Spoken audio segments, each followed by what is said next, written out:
The Barbarian and the Troll is a comedic puppet television series that began airing on Nickelodeon in April of 2021. Set in the fantasy realm of Gothmoria, The Barbarian and the Troll tells the story of Brendar the Barbarian and Evan the Troll with an all-puppet cast.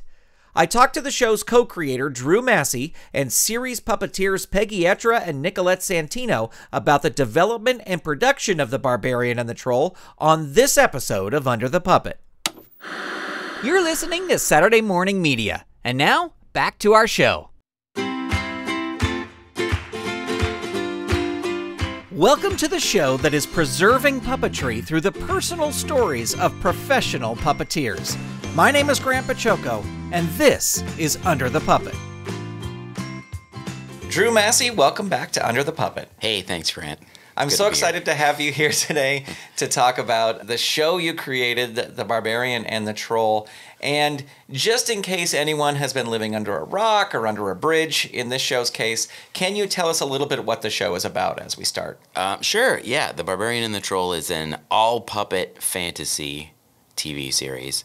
It's got comedy and music, and it's wall-to-wall puppets, and it's about a troll who is tasked with making sure people pay a toll as they go over his bridge. He's terrible at it. He's a songwriter. He wants to get out of the family business, which is shaking people down for money. And so he accidentally burns his bridge and goes to an open horn night at a local tavern. And there he meets this fantastic female warrior. And he follows her because he's convinced that she will lead him on many quests, and his life will finally be exciting and cool, and he'll finally have something great to write songs about. And this comes to pass. Excellent. Where did the idea for this show come from? So Mike Mitchell, my co-creator on this show, and I had been in contact for many, many years on various different puppet projects, and we liked working with each other. And at some point in, I think it was 2018, we got together for lunch and finally decided, like, hey, let's do a puppet show together. And we sort of batted around a couple ideas, and Mike was like, how about fantasy? And I was like, yeah. And we figured out that, I don't know if we knew this about each other at the time, but we were both big fantasy nerds and had seen all the great fantasy movies in the 80s, you know, Krull and Dragon Slayer and all that. It was a big renaissance at that point. And so we were like, yeah, let's do an all-puppet fantasy show, because it's never really been done before in a comedy way. You know, things have been done with people and puppets, or with really creature-y puppets. You know, Dark Crystal's amazing, right, but it's not a comedy. So we were like, yeah, what if we did that and made it funny and musical and puppety and stupid, and that's what we set out to do.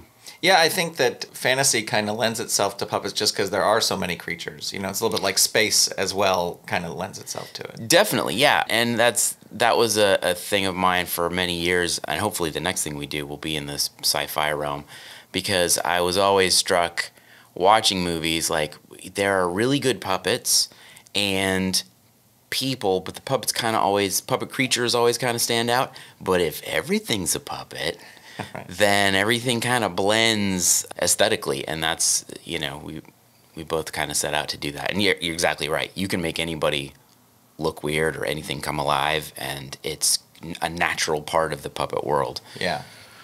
How long did the process take from having this idea that you were going to do this show to pitching the show?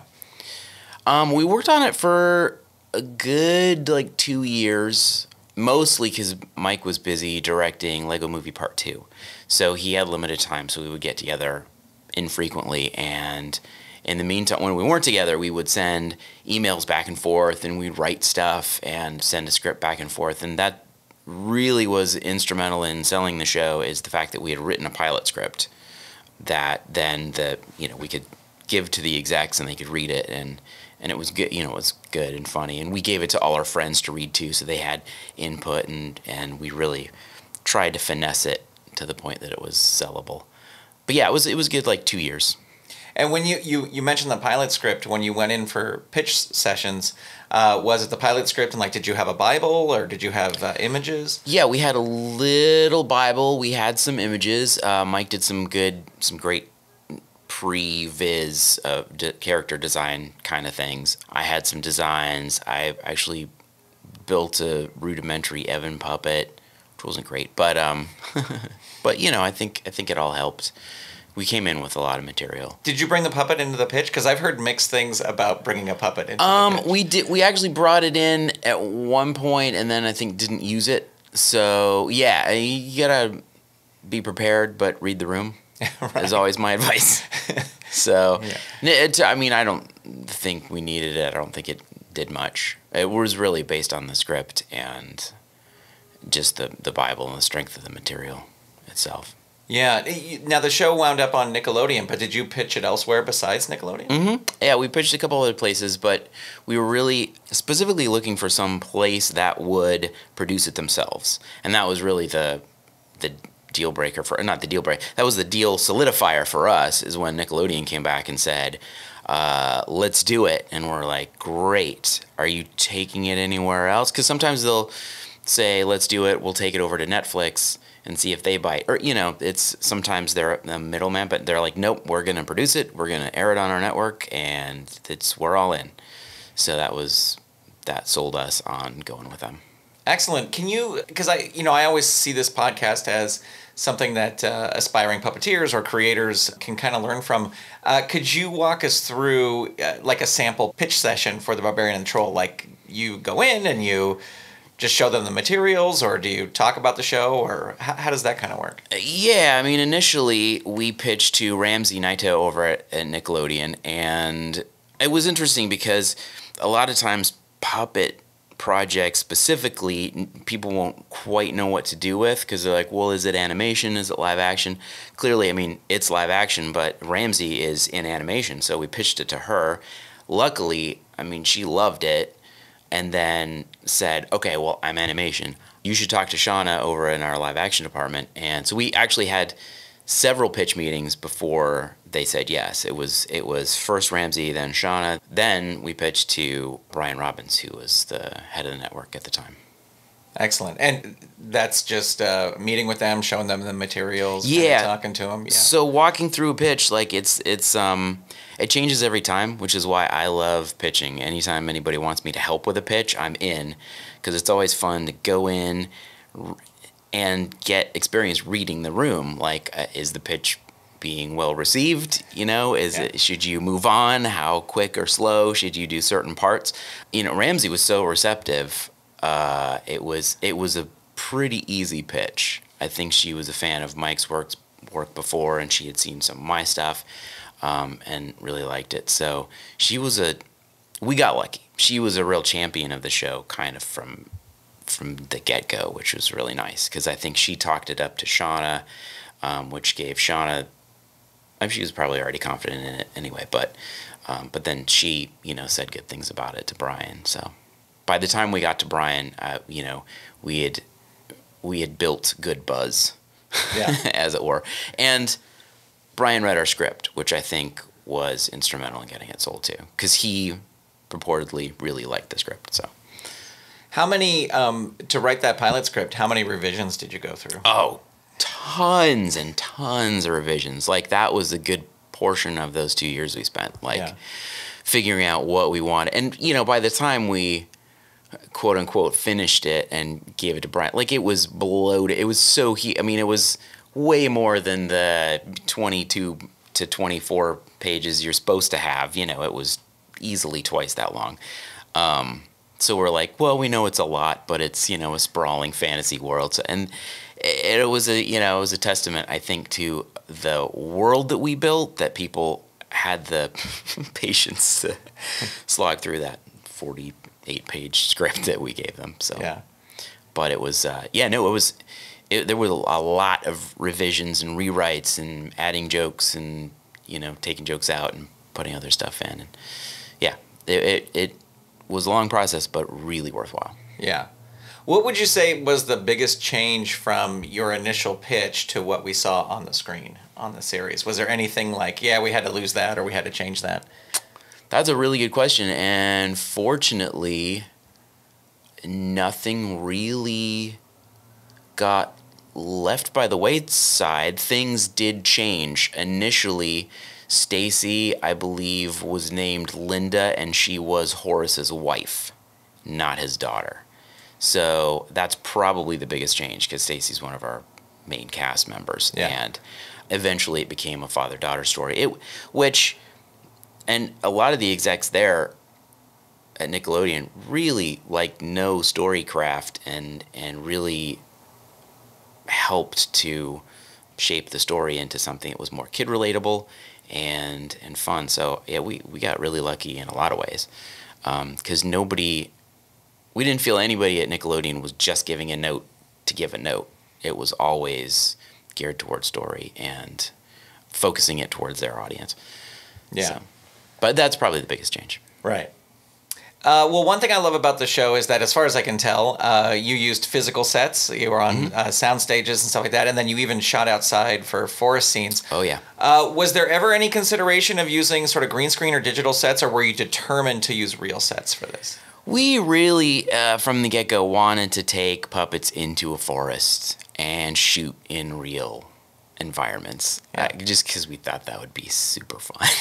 Because we'd seen everything else, and I don't know, there's always some sort of lack of something. You can always kind of tell. I mean, it's getting harder and harder now, but that's something we really wanted to do. Just be in and among the trees, and it's always fun too, because you find little nooks and crannies and crevices that you can hide a body in and goof around with and poke out of, and if you're in a real forest.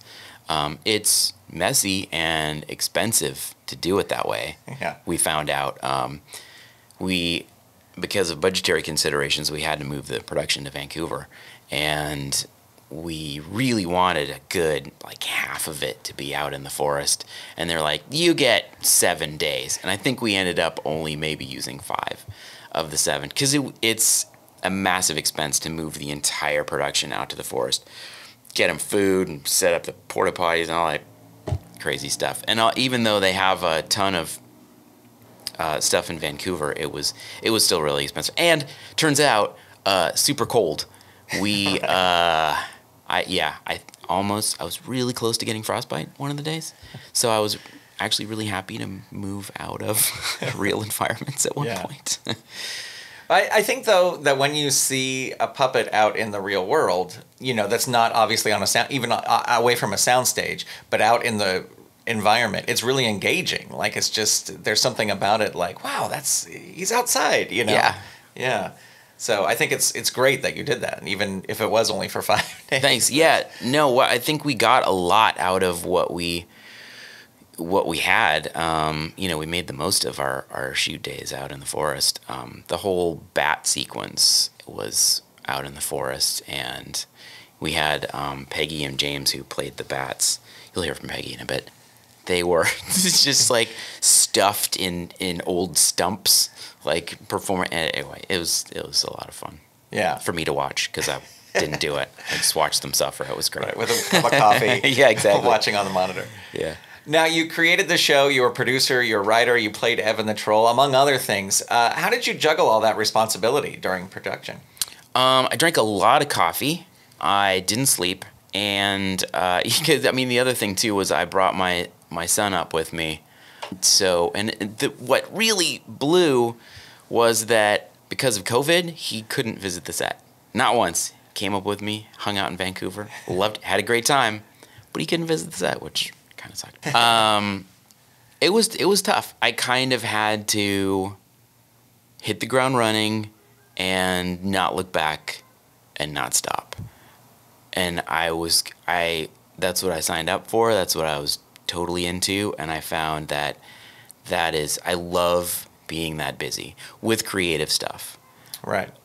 And aside from all of that stuff I was doing, I was also making props and designing puppets and designing other stuff. And so was Mike. We were both ridiculously busy. But I feel that's kind of my default state. Like, I would love to be doing that all the time. Right. I think I joked at the time, it's like, wow, it's like I'm a thoroughbred horse and I'm finally being let out on the track. Right. So, it was weird. I found it strangely energizing. I mean, I guess I was just living up to, like, the best compliment I think I've ever received from a friend. It was from Hopper Stone, who was the set photographer on Happy Time Murders. And we had lunch one time, and he's like, "You're what I would describe as aggressively creative." I'm like, "Oh, thank you." But that's, I used that and just, like, aggressively created stuff for however many months it took.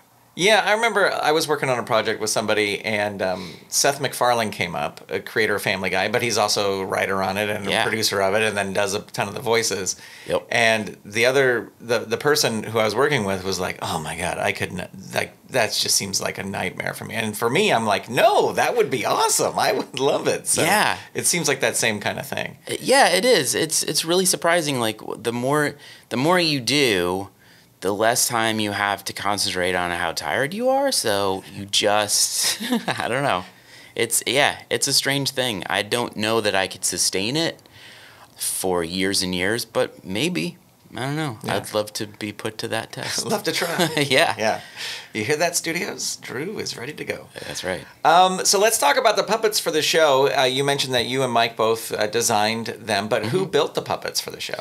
So we had a great building team in Los Angeles. So they would make all this amazing stuff and then send it up north, and it'd be like Christmas every time they'd send a box. I'd be like, "Oh, this is awesome." Yeah, we had a whole crew of great, super talented people.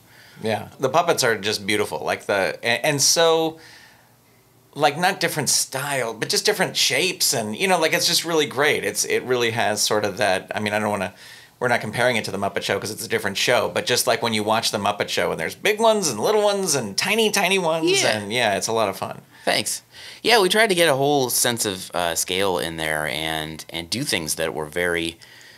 I mean, we grew up on the Muppet Show, so we definitely wanted to evoke that kind of tone of silliness and mayhem and great design all at the same time. I mean, the Muppet Show was just fantastic eye candy, so we really wanted to do kind of a similar thing. But there's also the problem of, like, overthinking it, making things too beautiful, and we were really trying to get things to a point where they look professional but not, like, overthought, because I think sometimes things can turn out overbaked. So we wanted things to be slightly rough around the edges.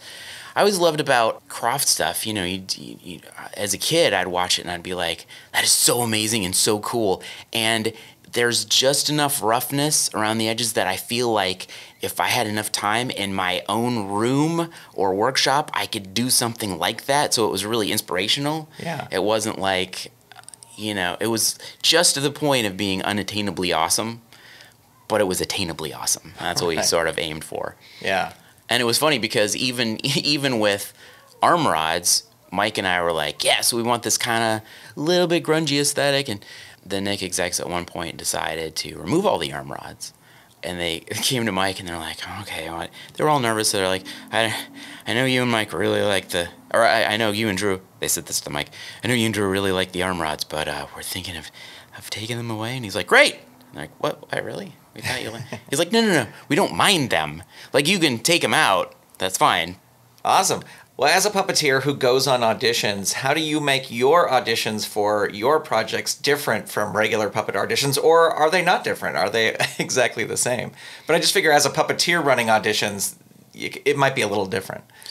Yeah, I think maybe one of the differences is that I know everybody coming in already. Yeah. I mean, that's different. And I already have a sense of people's skill sets, and so I can direct them towards, honing what they do specifically to the audition, because I feel like I generally know people well enough to bring out what I think will fit the character most so that they can have their best audition. Because some people are not great auditioners, and you just cast them, and they're going to be great, and they are. And so, honestly, if I had my druthers, I'd be just like, you, and, I already cast it. But it's good to see everybody and what they can do. And some some things were a surprise to me. So Yeah. it's not, I don't know everything, obviously, but it's different also in that we provide a puppet, we provide a monitor setup, we make sure that all that's taken care of so that the puppeteers feel hopefully really comfortable when they come in and they don't have to do a lot of extra asking for things. And hopefully it's all set up well enough that they're like, yeah, okay, they saw my best work. Yeah, yeah. Well, and it's also from an auditioning standpoint, it's also nice to walk in the room and like, oh, hey, Drew, I know you. It's not like this room of strangers who you've never met. So right. From the other end, it's nice. Well, we recently had Colleen Smith on the show who played Brendar. Can you talk about casting her in the lead role and why you thought she was the perfect fit for that role? Yeah, she's got a stoic strength that just lent itself to that character. I mean, and she's really funny. Like, we wanted to make sure that everybody cast was not just skilled in puppetry, but also really funny. And I think that even though her voice was replaced, I think that still comes across because her comic timing couldn't be messed with, except maybe in the edit. But generally, like, her comic timing is impeccable, and yeah, she killed it. Like, we wanted her from the get-go as Brendar. Yeah. And it seems she's, because we've both worked with her a lot in Puppet Up, but she's also kind of a leader. Maybe she doesn't necessarily consider herself a leader. I mean, she might. She does. She does. But she's also, and we talked about this on her podcast, where she just has a great thing where if something isn't working, she's not just going to stick with it and try and make it work. She's going to pipe up and say, look, this isn't working. We're going to have to find a different way to do this. Absolutely. Yeah. Well, yeah, and she and the rest of the cast were instrumental in fixing certain things in scripts later down the road and doing logic checks and, hey, would my character do this? And it was, she was instrumental in making sure that Brendar's character was really consistent. And she's definitely a leader. I mean, when she says, we're going this way, you just want to follow. So it really, the personality really comes through when she's performing. So yeah.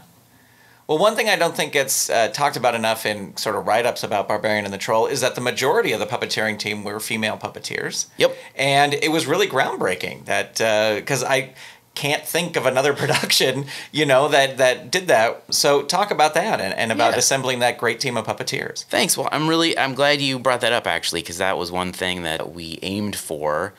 Because generally, you write male characters and think kind of nothing of it, and then this was really great to have a majority of female puppeteers. You're like, this is great, let's write female characters for our performers, and that way we make sure it's diverse and we can really get like a lot of different voices in, and like some of these sort of genderless roles are really fun to play with, because I know, people like women have really great voice, like Peggy, for instance. Getting her to do the evil tree, I was like, oh, your gruff voice is fantastic. This is going to be amazing because nobody's heard anything like it. And she, auditioned for it and did it, and we were like, yes, that is just so weird. It's perfect. I really feel like for so many years, women puppeteers' skills have not been tapped like they should. So I really wanted to make sure that we got them in there and working and doing awesome stuff where people could see it. Awesome. Well, yeah, it's really great, and I hope people check it out because it's just an awesome team that you assembled of puppeteers, and all of them A-level puppeteers as well. They're amazing. They're funny. They're super skilled. They're amazing people. Yeah, all of them. Well, let's bring a couple of those puppeteers onto the show. Well, I'm super excited to welcome on the show two of the puppeteers from The Barbarian and the Troll, Nicolette Santino and Peggy Etra. Welcome to Under the Puppet. Yay, thanks for having us. Of course, I'm very excited. I would love to know from both of you, just tell us about auditioning for the show and sort of what your audition process was. Well, I was super excited and happy to be asked, and we were asked, I was asked to prepare Stacy, and then I was also going to, which was a trigger style puppet, and then also I would be doing like a bar patron, which is like more of a rotted puppet, and it went well. But my favorite part was, for some reason that day, my hands were ice. That I could not warm my hands up. I just couldn't. I was in the green room, like waiting to go in, trying to warm my hands up. I just couldn't. Doesn't matter. I get called in the room, and Drew is there, and I was like so excited to see Drew, and he jumps up, gives me a hug, and introduces me to Mike Mitchell, who I'd never met before. And Mike extends his hand because he's a gentleman, and we make eye contact. He shakes my hand. He never breaks eye contact with me, and the handshake stops. And I'm just looking at him. I go, I have to talk about the elephant in the room. My hands are freezing. And he's like, I didn't want to say anything, but what is happening? Because he was so kind that he didn't like recoil from me. And I thought, oh, what a nice man. I was like, I don't know what's happening, but I have to at least acknowledge it. And then I did my audition. But that was like the icebreaker, and he was so lovely. And so now we become friends, but he's like, what was going on there? It's like, I have no clue.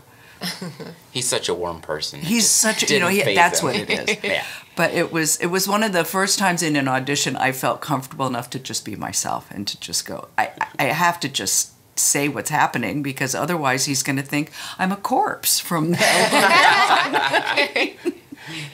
Yeah, we're shooting in Canada. She's not gonna. She's not gonna make it. Fine. For me, when Colleen was cast, that was during Earth to Ned, right? Or before it? I mean, yeah, we knew we wanted her. Yeah. So yeah. So I guess I was working on Earth to Ned, and I was assisting Michael Ostrom on Cornelius. And I guess Michael Ostrom was singing my praises to Colleen about how good of an assist I was, which made me feel super good. But because of that, that's why Colleen wanted me to assist her for Brendar, because she knew she was going to be Brendar at that time. So yeah, so I went into the audition kind of having a feeling like, okay, Colleen wants me to be her assist, but let me see what else I can do. And so I went in and I just improvised as a bar patron and played around and tried to make people laugh. And then I was also auditioning as Stacy as a trigger puppet. So yeah. And were you nervous at all, or were you like, because you kind of mentioned you were a little confident because Colleen wanted you, Yeah. but were there still like that audition nerves type stuff? Oh, definitely. I don't think I'll ever get those out of my system. But yeah, I went into it, I think, more confident than I usually am in auditions, because I knew that Colleen wanted me to help her out on this project. So that made me feel stronger. Yeah. Yeah. And what temperature were your hands? They were normal. Well, you both got cast on the show, and the show, as Drew mentioned, was shot in Vancouver. And we'll start with you, Nikki. Was it difficult getting prepared to be away from home for such long stretches of time? It was totally fine, because this was during COVID time. So I was trapped in the house. This is when I was getting groceries just by picking it up with my car and having them put it in my trunk. I was so careful with COVID. I did not go anywhere. So as soon as I, had this opportunity to leave my apartment, I was like, let's go, guys. And it was perfect because my wonderful friend Stephanie and roommate at the time was able to watch my cat Walter, and it just worked out. And yeah, so it wasn't difficult, especially during COVID times, for me to hop away and move to Canada for a bit. Yes, I will leave my house. Yes. I left my family. Yeah. I didn't think twice. I feel bad now. No, it's the same sort of thing with it was COVID. Mm-hmm. There was really no work. Hollywood had shut down, right. And this thought of, oh gosh, there's like, what's going to happen? And then this came up, and it was like, you're going to be in Vancouver. It's like, oh, and we were going to be COVID tested 3 times a week. We had COVID officers on set. It suddenly became. It was so, I felt so safe and protected in what became the vernacular of the world, the bubble. We had our bubble. And that we really took it to heart. Nobody acted irresponsibly, and we were all in the same hotel as well as on sets. but we could then socialize and not wear masks. On a Saturday night, we would all gather. It became sort of a tradition that we would have a meal and we'd all be together, even though we had just been together for a week. And so it actually, we got to sort of have a respite. In the midst of COVID, we got a respite from all of the pressures of COVID. Yeah. We would get together once a week on Saturdays and have a little party in the hotel in one of our rooms, and it was like going back in time. It was so neat and special, and we became. It just sounds so, I don't know, saccharine, but it's not. We became family. Yeah. We love each other. And one thing I want to bring up is that Barbarian and the Troll, the entire cast of Barbarian and the Troll is 8 people. It's 8 people. We assisted each other. It was astonishing to me because there were the 7 Americans and we had Jenny, who was our Canadian puppeteer, but we just, it was like going to camp. We got to do wonderful things and stretch ourselves and stretch our imaginations, but then hang out with everybody. And the fact that we still wanted to see each other on our days off tells you how much fun it was, and how much work, but how much fun. Yeah. It was great. Yeah, and when you say like the majority of the cast were women, it was literally 5 women and 3 men. And when we walked onto the stage for the first time, I was like, okay, this is it. The 8 of us are every living man, woman, child, plant, creature in Gothmoria. So make it good. It's true. And it was, I was laughing, Drew, when you were talking about shooting outside, because my first shot was in a green suit inside a tree with James Murray in a green suit further inside the tree. And we're laying down with our 2 bats, and Alan was laying in front of us as Skelly. And then there was like, can you get a little lower? And James is like, Peggy, there's nowhere to go. And I'm like, I scooch down a little more. It's like, here we go. The wonderful, awkward world of puppetry. Yeah, we have no personal space issues. Yeah. Professionally. Well, one thing I know for sure about working on this project, and that's because I follow you on Instagram, was that you all had to quarantine for a period of time before you could even start working. And this is a unique thing, and in these days anyway, as we're recording this in 2021, that seems to be a thing that's still kind of continuing, even if people are vaccinated and stuff. So can you talk about what that was like and sort of what you did to stay sane during, because it was 2 weeks, right, that you had to be in quarantine? Twice, right. We had to do it twice. Yeah. Because, and I'll explain why, because we had a Christmas break, and then when we came back, we had to do the second quarantine. So. Yeah, the Canadian government made you stay indoors for 2 weeks to wait. If you had COVID, you would wait it out. And they put an app on your phone as you entered the country, and they would check. I mean, I guess you could wander around without your phone, but they would check to see where you were on your phone. And I think if you broke quarantine, was it like $1 million fine? Yeah. I mean, it's $1 million Canadian, so whatever. But $3. Yeah. No, it was. It was. They would charge you a lot of money. Yeah. Well, the first go round, I think we were all had some trepidations. We didn't know what. It was like, we're going to be in our hotel rooms for 2 weeks. What are we going to do? We're going to go crazy. But we had Zoom script readings, and then we'd have our 6 o'clock, we called poke. We'd all poke out of our rooms and peek at each other, because we were all over the hotel on our balconies and wave at on the same other. Side of the hotel, you could see each other. Hi! And at one point, I drove by in the alley and waved to everybody up in their balconies. Yeah, because you got there earlier than we had. I was there, 2 weeks earlier. And then I will confess the second go-round, which was we got back New Year's Day, and I knew that I had 2 weeks quarantine. Oh, it was, I would get up in the morning and have breakfast, maybe read a little bit, watch some TV, binge something, take a nap, I took that 2 weeks like, oh, well, this is my little vacation now. Meantime. It was great. And your hotel was Our hotel was Yeah. fantastic. We had kitchenettes. We Yeah. had laundry in situ. Oh, It was lush. And didn't one thing you do, because I just remember seeing this, maybe it was on Sarah O's Instagram story, was you ordered lunch for each other? yes. Yeah, I just thought that was a fun idea of like, you don't know what you're going to get, but we all ordered lunch for each other. And then we would Zoom, like, did yours come? Do you like it? And we'd get all so excited, like, oh, I thought you'd like it. Yeah. And we spent Thanksgiving, because Canadian Thanksgiving is before ours, so we worked American Thanksgiving proper. But on that Saturday, Thanksgiving's very important to Colleen, by the way. And so that Saturday, we had Thanksgiving with everyone, including Mike was there and our director at the time, Paul Fox.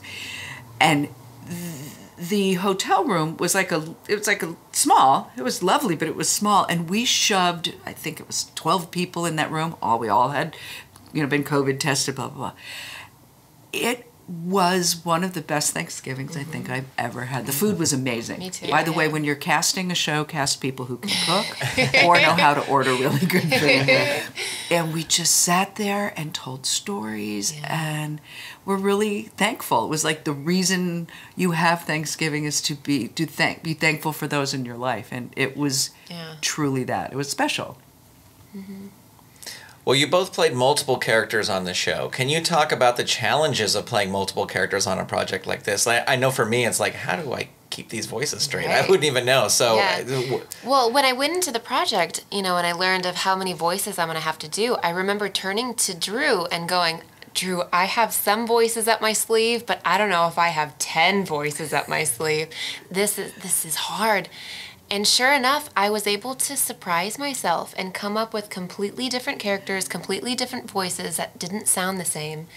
And it made me feel like, hey, I found out something I can do that I didn't think I could do. And I grew as a puppeteer and an actor because of that. And it What was fun. my answer, by the way, when you said, did I say anything back to you? Oh, you were probably like, you can do it. You're so supportive, and yeah. I'm just curious. Well, sure enough, you did, Yeah, You did. yeah. Oh, God. I just remember getting up there and seeing the puppets for the first time. And then, the first or second day, we had to go into a room with Drew and Mike and go, okay, what does this puppet sound like? I'm like, like this? And so, because I think the first couple scripts there, I had 3 or 4 characters. So it's like, here they are. And it's like, okay, cool. So I got that. And then it's like, oh, now you've got all these other ones coming. And I went, all right. And then there would be days, and this which was super fun. You'd be sitting in chairs, and Mike could go, Peggy, you're a bar patron in this. Grab one of the puppets and come over.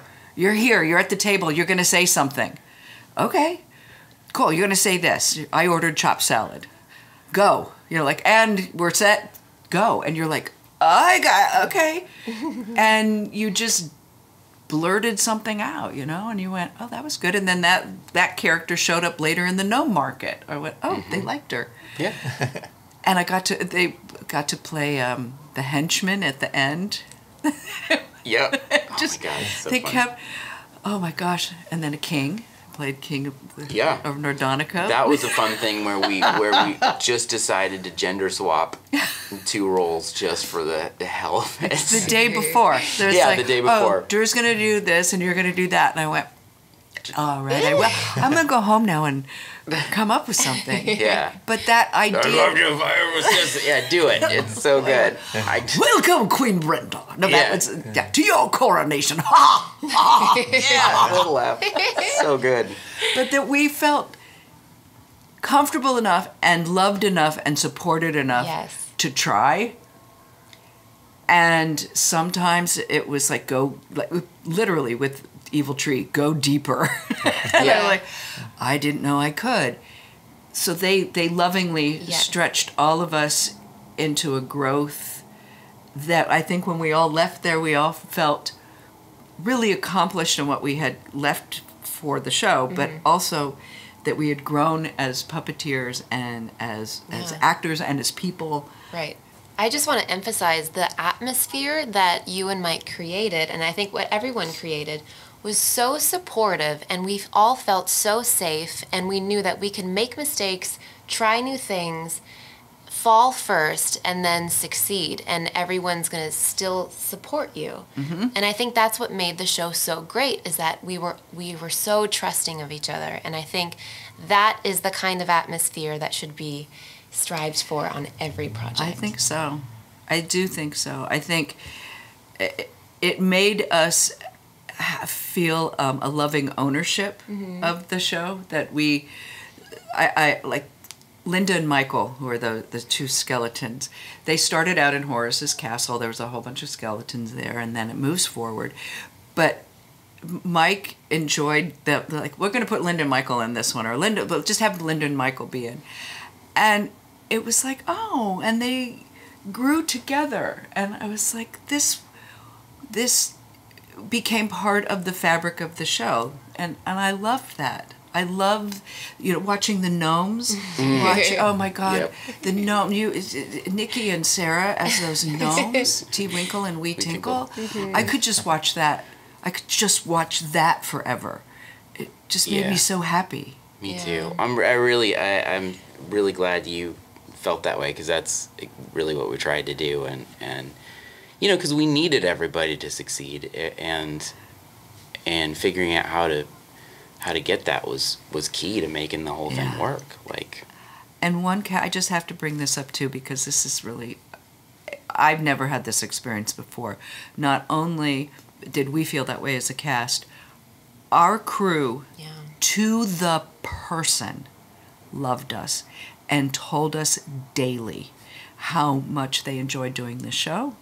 And this is everyone from transpo, craft service, up to the DP, camera operators. Between setups, they would turn, and you'd be standing there, blocking something, and they would just turn going, I love the show so much. I love it so much. I love coming to work.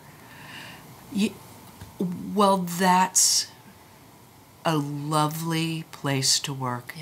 And I miss it.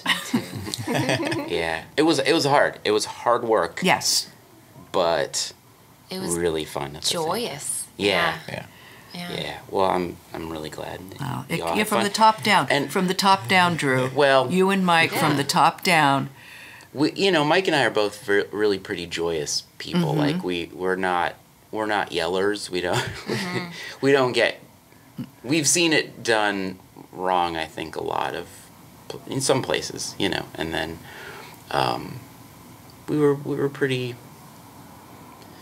dedicated to supporting all of you, and you find out so much great stuff in that process, like happy accidents, and I'm sure that's how it happened on the Muppet Show, with little ancillary characters and people just being supported and playing around, and that's how you find great stuff. And like the best happy accident, one of them, there's so many, but one of the great happy accidents was you and Sharon. In the script, a writer accidentally wrote, instead of my boots, me boots. And stop me if I'm wrong, but you read that and you're like, oh, she's British. Yeah, or something like that. Yeah. There's some sort of accent. Yeah. Yeah, I mean, I read the script and I was just going to do my regular voice, because this was during a time where I was insecure about how many voices I could come up with. But then I read that little mistake and I was like, let me just try to put a little British-ish sounding accent on it. And that was like maybe a minute before we read the script on the table read. And everyone liked it, and I was like, all right, I guess I'll stick with this. Yeah, it was fun. I would love to ask all of you, and Drew, you as included, who was your favorite character that you played, if you have one? I know it's sometimes difficult to pick one, but... Go, Nikki. Oh. Go, Nikki. Go, Nikki. I mean, goodness, I love Sharon. She was probably my biggest character on the show. But my goodness, T. Winkle and his psychopathic tendencies. Just the creepiest little creature. I think I could do that character and find new ways to just be funny with that. I don't know. It was just a joy to do that character with Sarah. So fun. Yeah. It was one of those things that when Wee Tinkle and T. Winkle working that you would get up out of chairs and just either watch monitors or just go watch them because it was like, look at it, it's so cute. They're so funny. That's And their so little good. hands and their creepy little eyes. There's just something off about those two characters, which I loved. Yeah. I love doing the Kraken. Yeah. We were, Nikki and James and I were the Kraken that came yeah. out of the wall for Colleen's Carney Gnome. And it was silly because it was like really fast. And we were back there just having a blast. But that was super fun. My favorite, come on. Gertie. Yeah. Gertie, the head of the Oh, yeah, Forbes General with Gertie. her little Helen the Goat. Helen the Goat. Oh, Yeah. they give me these puppets. Like you go, oh, people are going to love this puppet. So how fun was that? And that was also I went in for the voice thing with Drew and Mike, and Mike's like, what does the voice sound like? So I did the voice I thought she would sound like, and he literally said, can you do more Regis Philbin? And I was like, I love that note. Yes, I can. And so when I listen to her, I just go, yeah, she's got that. Hey, I want to see. Hey, hey. I was like, she's so cute. And then that face that you could scooch down. Oh, yeah. And I loved, and the King of Nordonica, because I just never saw it coming. So good. Yeah, Mike's such a phenomenal director. He's not here so we can talk about him. Yeah, he made so many great calls on that show, just in terms of really shaping it and shaping performances and even shaping the music. Like, he would send full tracks back, and to the chagrin of our musicians, but. We talked to them recently, and they're like, he made all the right calls. Like, he was right. But, yeah, he's awesome. Did you have a favorite character? What? Oh, the question. Yeah. Evan. I'm going to miss that guy. Because he's so unfailingly peppy and positive, and all sorts of stuff can happen to him, and he just, waltzes along merrily on his way. What's so great, too, is you mentioned about Colleen being a leader, but the bleed over was Colleen became our Brendar. Socially, she was the leader. Hey, this is what we're doing on Saturday. Cool, that's what we're doing. And it was great. It was like, thank you. And Drew was our Evan. Really long days. We would shoot really long days. And there was Drew, and there was Evan, and just everything was going to be fine, and it was. And it was like, yes, I will follow Drew and Colleen, Brendar, and Evan on any quest they send me on. I will just do it. Mm-hmm. Excellent. Now, you, Nikki and Peggy, and Drew as well, of course, you're all brilliant improvisers, and I'm lucky to get to improvise with you. Was there improv on the set, or was it all pretty much strictly scripted? We were lucky enough that Mike would let us do, like buttons on things. He was like, get out there. One of my favorite was with Drew, was Linda and Michael after, spoiler alert, Skelly gets hit with a boulder and he's lying there disassembled. And it was late and I had nothing. And he's like, just talk. And Skelly says, how do I look? And I just said, I had nothing. And I went, well, you could still talk. Because he could still, and Drew goes, so you're better than a rock. And I was like, there it is. Set him up and knock him down. Yeah, and I thought, thank you, because I thought I have nothing funny to say, so I'm just going to say what I say. It made me so happy, and when I see it in the cut, I just go, There's so much goofiness, and they were. Our writers did a great job. Yes. I think the scripts stood on their own, and they're really pretty tight. Yes. With minimal deviations, but there's always the opportunity for playing around in the cracks, because they don't know necessarily what you're looking at completely all of the time, and if there's something fun in the background, it's the school of upstaging. So just like how James and I were told, okay, be skeletons in the background and play with the snow. That's pretty much all we were given. And so we were like, okay. And so what we did is, I think Skelly was having a scene with another character. And Michael, I With think. Michael, yeah. And oh my goodness, James and I would just be in the background being absolutely ridiculous, throwing snowballs at each other, laughing, and just, I remember he and I were in the back just crying from laughter, just of being so stupid and silly in the background and upstaging what was happening. It was fabulous. Yeah, so yeah, improv was able to happen with the lines and such, but also in the background, and we were just able to create our own funny little jokes there.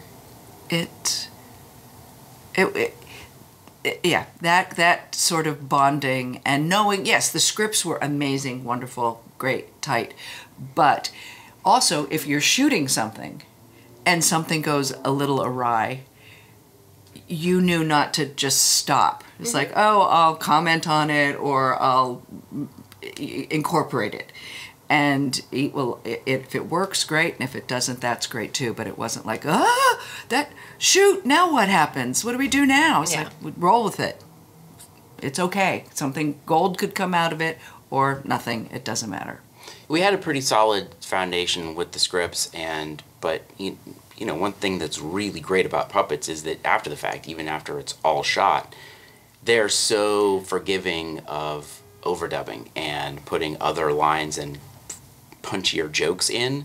So we do a lot of that too. After something was shot and we needed a button and it wasn't quite there, then, you know, Mike would be like, let's do jokes for this. And so we'd send back and forth, like, you know, how do we punch this up? And anyway, so that happened too. And Peggy, I think you alluded to this in the beginning, but I do want to touch on it because I think it's important. Is on a lot of puppet shows, puppeteers, you get to play a character, but I think you mentioned that on this show, you all played characters, but you were all also assisting and doing right hands and all that kind of stuff. That was also what an incredible supportive family we became because. Again, there's only 8 of us, so it's like you'd line up. It's like Nikki was with Colleen, and you'd see Alan had Jenny, and James was on something, and I'd be like, Drew, you be my hands? And he's like, yeah, sure. It's like Drew, who is doing 112 things simultaneously, and I'm like, I need hands. Absolutely. It's like, I'm there. And I thought, So, how cool is that there he is, and then conversely, Peggy, I need you to come in, do this or that. And at one point in the final scene, he was helping Sharon, and then I had to hold Evan. And I have a picture on set of me holding Evan, so now I tell everyone I was Evan because I have documentation of that. And I think Drew's okay with that. Yeah, fine. I did enough on the show. But it was that, and truly, it could have. You could know a day ahead of time. You know, tomorrow you're going to be helping so and so. It could be in the moment. They do a setup. They go, okay, so because also people had to go off to record songs. Like if James had gone off as Kevin to record a song, you're down one, and it was like, wait, who does? Oh wait, James isn't here. Okay, Peggy, you're going in. That you did. You just, there was no, I just loved it. It just felt so collaborative. And you'd come in and go, where am I? You're here, you're doing this, there's a thing. And I was like, I feel so alive. Well, in some of the shots, there's a shot in episode 6 or 7 with the gnome market. And because there were only 8 of us, and we didn't have enough manpower to do a whole sweeping tracking scene unless we would do 2 puppets at once and run our butts off from one end of the stage to the other end of the stage, so that by the time the camera finishes its tracking, you're in frame. And that was... We got shot 3 times. Like, so what happens is, like, you would roll in, as soon as you were out of frame, you dump those puppets, get those that pop up, those would and then dump those, and then be in the final shot. So 6 you had, and we did it. Yeah, so did it. Keep in mind when you see that shot. Yeah, that is That is a. Did Mike even help on that? I think he think did. Mike- He I think did. Mike, yeah. It might be 9 people. Might be. Yeah. We needed an extra couple hands. But oh my gosh. But that's only 9 people, and we're assisting each other and doing animals and kids running through, and it's madhouse. But it's and when really that works. when Mike and it was Paul directed that Yeah. one. When Paul was like, yeah, okay, we got it. We were like, woo! We did that. Well, that's what I was going to ask, because I asked Colleen the same question too, and maybe it's this scene, maybe it's something different, but and you can all individually answer this because you might have different answers. What was the most difficult piece of puppetry you did on the show? That one thing where you were finished, you were like, that was the hardest thing, but I nailed it. Troll Queen. Troll Queen.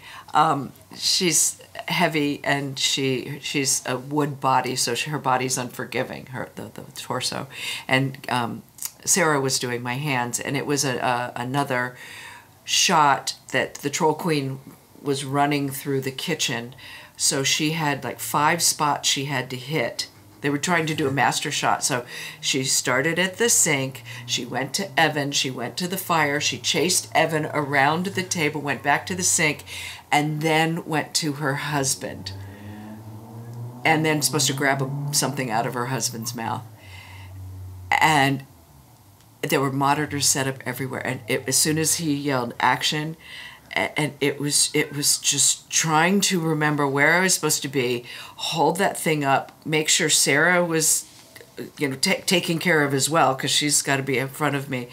And truly, when I turn around to put my hand, when Sarah reaches out the hand to go into my husband's mouth, I'm supposed to yell. And I just, this primal yell came out of me. It's like, I can't do this anymore. Because I was like, okay, this is it. And then they went, we got it. It looked great. It was like, okay. Don't make me do it again. I think I had to do it one more time. But that was my moment. Yeah. I have 2 different ones. One was the dragon, because he, again, heavy, took, I had a backpack on to take most of the weight, but, vision was limited. I had to do a full performance. Peggy was on my hands, thank goodness. She did a great job of that. But yeah, just even extending that head around and swinging around, getting my eye focus right, smoke pouring out of his nostrils, water pouring out of his eyes, like that was he was a beast, literally and figuratively. It was a tricky one. That and Evan climbing the spikes in the dungeon, one of the dungeon rooms we were in. That was really tricky, and I didn't actually even realize until I was completely done that I had done the entire thing left-handed, because I had to, because of the way he was positioned. And I had to be very gentle with the spikes, because they weren't actual spikes, they were Candles. They were candles, yeah, so they would snap instantly if you put too much pressure on them. They look great though. But I did this whole thing where he's climbing these spikes and he's reaching up for a key to get out of the dungeon, and I was like, wow, God, that was really hard. My eye focus was nuts, and I looked down and I'm like, oh, he's on my left hand. Well, that explains it. You're my hero. It was one of those things where I did it instinctively, and then I couldn't figure out why it was so hard. I can't think of a specific moment that was hardest for me, but I think it was always nerve-wracking when Brenda had a fight with her sword or fight with axe, because in my head I'm just like, don't hit Colleen in the face, don't hit Colleen in the face, and because I had to whack and like move this around and fight with a character, and I was so terrified too, because the sword had spikes on it, like where the alligator face is, and so I was terrified of hitting her in the face with those spikes. It was hard, but I think it looked great. Yeah. Amazing. I actually did the 3D sculpts for the swords or a bunch of them, and Brendar's sword in particular, and I really designed it for looks and not for safety, which we found out. By the way, the pilot was shot in Los Angeles. which was so great. I loved Vancouver. I would love to have stayed here. Well, I'll what just was say, remarkable too, I think, is when we got to Vancouver, our crew had not really shot puppets before. Yeah. So there was a learning curve for them, and as soon as they figured it out, and you would see them setting cameras, they would come in and put their hand up to set. It was glorious to behold. And our last day of shooting, our camera B guy had to go, and we got a new camera B operator who had never worked with puppets before. And I remember I went up in frame, and I'm looking down at monitors, and he's talking to me, going, "Okay, so I'm gonna need you to move your eye focus," and I'm like, "Okay," so I'm looking up at him, and he's like looking at me like I'm an actor, and I'm going, "No, you have to tell me on the frame. We're on the frame." He's like, "What do you mean?" I'm like, "Oh dear." He's like, and I was like, "You're gonna hear that a lot. We need to know we're in frame. So I'm gonna start moving my puppet, and you tell me." And he's like, "Oh," I go, "'Cause these eyes, what we always have to, yeah. those eyes on the puppet, they don't see." And he's, "Oh." Yeah, but what made it great is we started here shooting the pilot with Charles Pappert and Gary Corden, and they were from Crank Anchors. So they knew, like Gary knew exactly how high to build the set already, and there was no learning curve because they knew exactly what they were doing. Yeah. So that was pretty cool. But yeah, they learned quick. Yeah. Everybody in Canada did a fantastic job. Awesome. Well, Peggy Etra, Nicolette Santino, and Drew Massey, thank you so much for coming on the show and talking about The Barbarian and the Troll. Thank you. Thanks for having us. Fun. Thank you, Grant. Yep. Yeah. It's a great show. I listen to every episode. Thanks, Drew. And can I just add that if you have yet to see Barbarian and the Troll, it will be streaming on Paramount Plus. Yeah, streaming on Paramount Plus in 2022. So Oh yeah. look for it, and please watch it and tell all your friends to watch it, because it'll help maybe get another season or get another show like it. My thanks to Drew Massey, Peggy Etra, and Nicolette Santino for taking the time to be on this episode. For links to their social media accounts, as well as to some of the things we talked about, check out the show notes for this episode number 65, over at underthepuppet.com. Now it's time to announce the winner of episode 64's giveaway for a $100 gift card to projectpuppet.com, courtesy of Under the Puppet and projectpuppet.com. The question was, who was the creator of the Aniform puppet? And the answer was Maury Bunnan. And the winner is Tom Stewart. Congratulations, Tom. Your $100 digital gift card to projectpuppet.com is on the way. I would like to take a moment to say thank you to projectpuppet.com for donating half of the gift card amount for this giveaway. ProjectPuppet.com offers DIY puppet patterns, hard-to-find puppet building supplies, and custom puppet design and construction services. Please visit ProjectPuppet.com and tell them Under the Puppet sent you.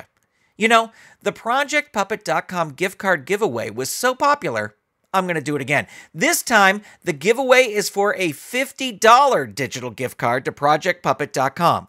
To be entered to win, simply answer this question from the episode you just heard. How long did it take Drew Massey and Mike Mitchell to develop The Barbarian and the Troll before they began pitching it?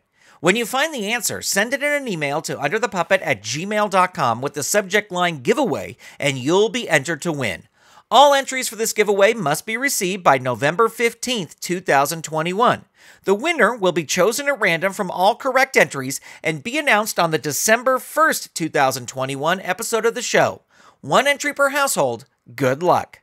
I want to send out a special thank you to all the Saturday Morning Media Patreon patrons who help make this show possible. Patreon patrons at the producer level and above who get a special shout out are Vicky Sebring, David Akers, Tony Urbano, Kathy Crawford, Eve Cunning, and my great aunt, Dorothy Pachoco. To become a patron, visit patreon.com/Saturday Morning Media. And thank you for your support. Well, that's going to do it for this episode of Under the Puppet. If you have questions, suggestions, or feedback about the show, call our voicemail line at 818-806-9604, or click the Call the Show button in the free Under the Puppet app for iOS and Android. You can also send comments via email to underthepuppet@gmail.com, or you can connect with the show on Instagram or Twitter by searching for Under the Puppet. And don't forget to tell a friend about the show. Thank you so much for listening. This episode of Under the Puppet was edited by Steven Staver and features music by Dan Ring. Under the Puppet is a production of Saturday Morning Media and is made possible by the Saturday Morning Media Patreon patrons. Become a patron today at patreon.com/Saturday Morning Media. And help spread the word by sharing your favorite Under the Puppet episode with a friend. Under the Puppet is copyright 2021 Saturday Morning Media Grant Pachoco executive producer, all rights reserved. www.saturdaymorningmedia.com. Under the Puppet proudly presents The Adventures of Timmy the Tooth Reunion. In this almost 90-minute video, you will hear great stories from the cast and crew who brought this amazing puppet show to life. Plus, you'll see never-before-seen artwork and exclusive behind-the-scenes video. Under the Puppet's Timmy the Tooth Reunion is available right now at timmy.underthepuppet.com. You've been listening to Saturday Morning Media. Stay tuned, we'll be right back.